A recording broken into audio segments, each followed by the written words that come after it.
Fala galera, estamos de volta com mais uma edição do Legal Mic. Hoje a gente vai falar sobre capas clássicas de álbuns que a gente já conheceu até hoje na história. Então, se você não é inscrito no nosso canal, convido você a se inscrever agora mesmo e me acompanhar nessa jornada. Vamos nessa?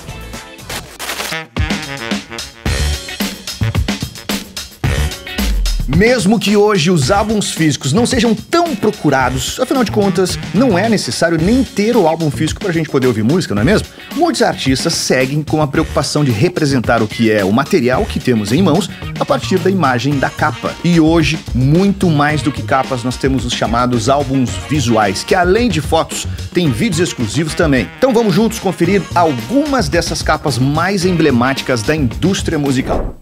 Vamos começar pelo princípio de tudo. O álbum Smash Song Hits by Roger and Hart, lançado em 1939, pouquinho tempo, né? Essa capa é revolucionária simplesmente pelo fato de ter sido o primeiro álbum lançado com uma capa exclusiva. Antes disso, os álbuns eram vendidos nas lojas de discos apenas com capas lisas, de couro, com embalagens básicas, de papel e tudo mais. E o responsável por revolucionar o design e a indústria musical, criando a primeira capa de álbum, foi o senhor chamado Alex Steinweiss. O jovem Alex foi o primeiro designer contratado pela Columbia Records e foi a primeira pessoa a se dar conta de que era possível representar visualmente o conteúdo musical das produções através da capa e que, com isso, poderia impulsionar a procura e também a venda dos álbuns. Para a produção dessa capa, Steinweiss solicitou a alteração do letreiro do Imperial Theatre de Nova York, o Teatro Imperial, para exibir o nome do álbum da dupla. Ele chegou lá no ouvido do diretor do teatro e convenceu ele a colocar o nome dos artistas e também do álbum no letreiro em frente ao teatro. Aí, ele esperou anoitecer, pegou aquela luz boa e fez a foto. No outro dia, o letreiro já não estava mais lá, enfim, era só para isso que ele precisava. E aí ele dirigiu a sessão de fotos e trabalhou no processo de edição e assim surgiu a primeira capa de álbum totalmente personalizada.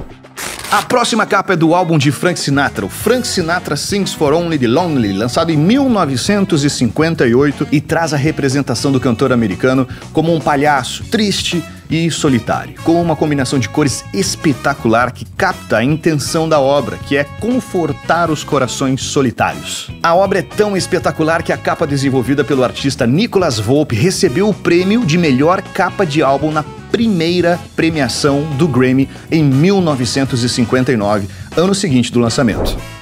Sgt. Pepper's Lonely Hearts Club Band, lançado em 1967, é o oitavo álbum de estúdio da banda britânica The Beatles e é o exemplo perfeito de sucesso musical e gráfico. A capa, que conta com mais de 50 personagens, muitos elementos e cores vibrantes, foi elaborada a partir de um esboço do próprio Paul McCartney pelos designers Peter Blake e a Jan Haworth e o Robert Fraser, e deu aos Beatles o Grammy de melhor capa de álbum de 1968, além de ter contribuído para a marca de mais de 32 milhões de cópias vendidas ao redor do mundo. O álbum permaneceu no topo das tabelas do Reino Unido durante 27 semanas e 15 semanas nos Estados Unidos, recebendo o reconhecimento de representação musical daquela geração e também a contracultura contemporânea, sendo considerado pela revista Time como, abre aspas, uma evolução histórica no progresso da música.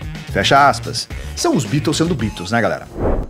O ano era 1973 e o álbum Aladdin Sane era lançado sem que qualquer um tivesse a mínima ideia de que todos os limites seriam ultrapassados e o álbum se tornaria o símbolo de David Bowie. A obra completa é um ícone na história do rock, mas essa imagem do Bowie de olhos fechados, com um raio vermelho dividindo o rosto, é o ponto alto de toda essa obra. E o responsável por essa obra-prima da indústria gráfica musical foi o fotógrafo Brian Duffy, muito reconhecido por seus trabalhos de fotografia de moda e retratos. O álbum Aladdin Sane, que pode ser traduzido como Um Cara Insano, foi escrito durante a turnê pelos Estados Unidos, realizada em 1971, e também narra as experiências do alter ego alienígena de Bowie, que havia acabado de chegar e se apaixonar aí pela América do Norte. Muitos afirmam que esse foi o ponto em que Bowie transcendeu como artista. Para você ter uma ideia, a capa desse álbum é mais icônica que a própria música que tem dentro dele. É considerada a Mona Lisa das capas de álbum. O raio maquiado no rosto de Bowie foi inspirado em uma logo de uma marca de panela de arroz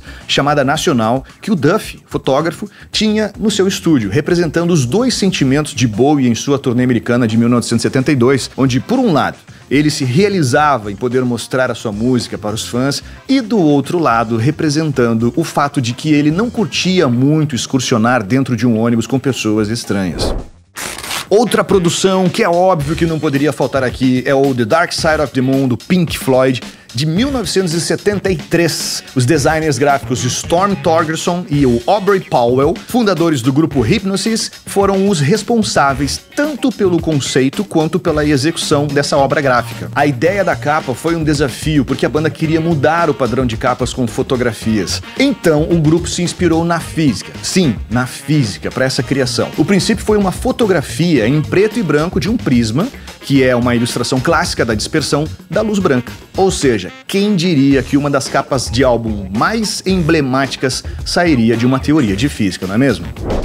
Em 1981, a banda comandada por Mick Jagger, dos Rolling Stones, lançou o seu 16º álbum de estúdio, o Tattoo You, que rendeu o Grammy de melhor capa de álbum do ano seguinte. A capa traz o vocalista Mick Jagger com o rosto coberto por tatuagens, fazendo referência ao nome da obra. O responsável pela capa foi o Peter Cornerstone, que também participou das obras Some Girls e Emotional Rescue.